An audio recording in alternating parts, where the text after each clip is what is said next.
All right, let's jump right into this explainer and explore the really fascinating intersection of business strategy and human emotion. We so often think of corporate strategy as this purely mathematical exercise, right? Just charts, graphs, and profit margins. But the truth hidden in our source materials today is that any organizational shift is fundamentally a human endeavor.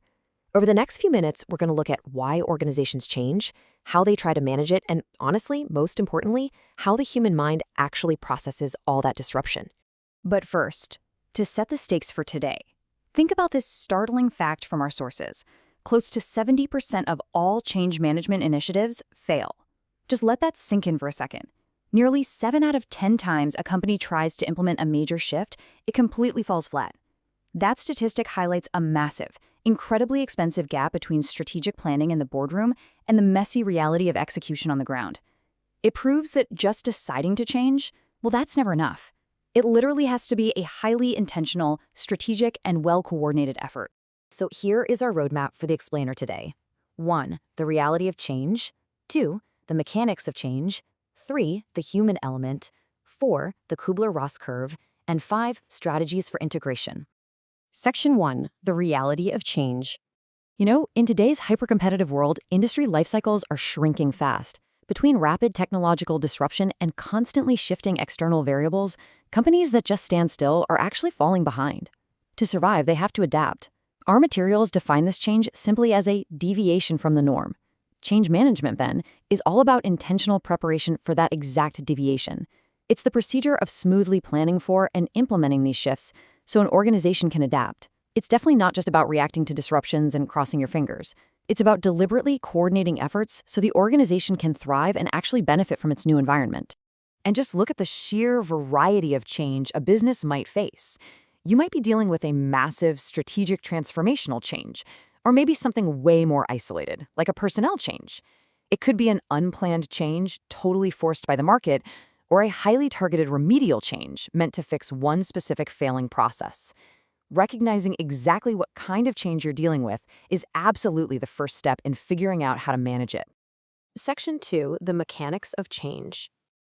Okay, so moving from high-level strategy down to operational mechanics, how do leaders actually execute these massive shifts? Well, for decades, they've relied on established, phased frameworks.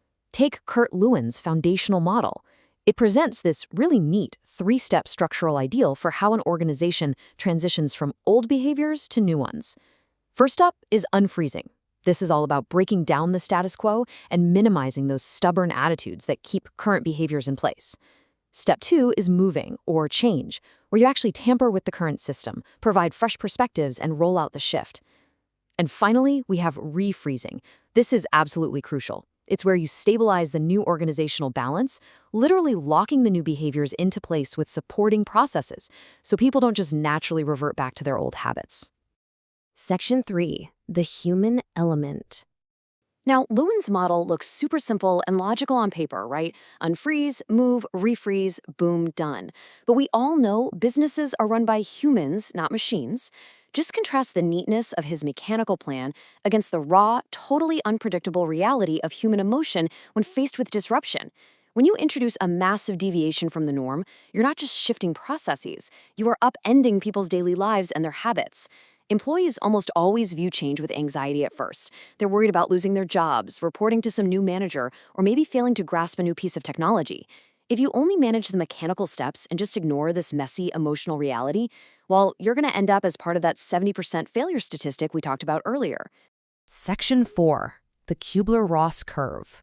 To truly get a grip on that messy human reality, we have to look closely at the emotional journey of an individual employee.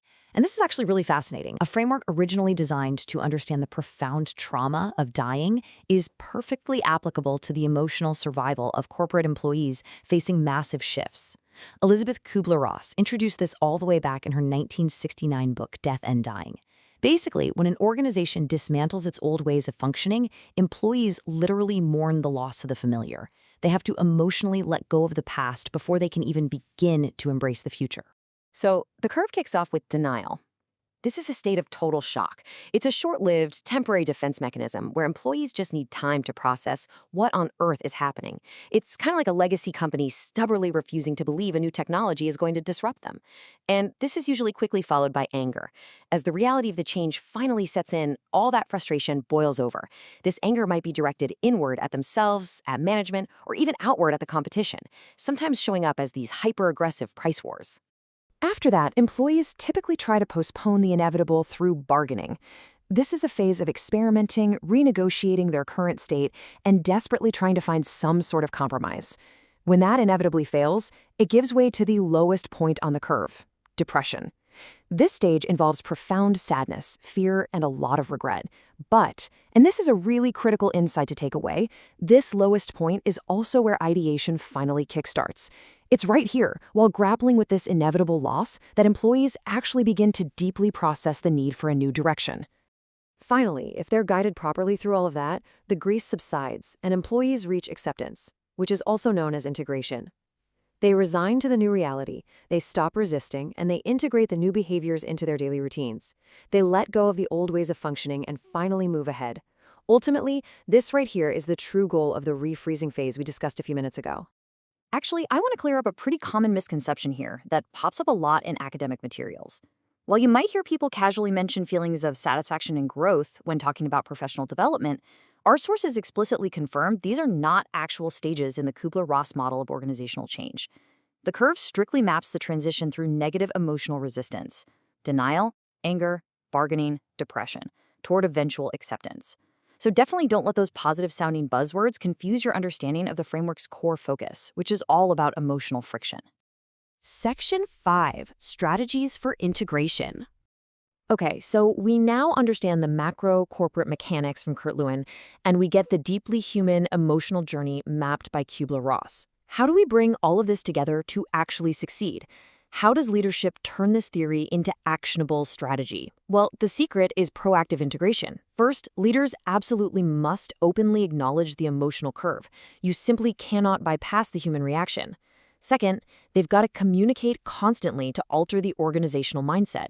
Because let's face it, rolling out fancy new technology won't do a thing if the people's mindset hasn't shifted to match it.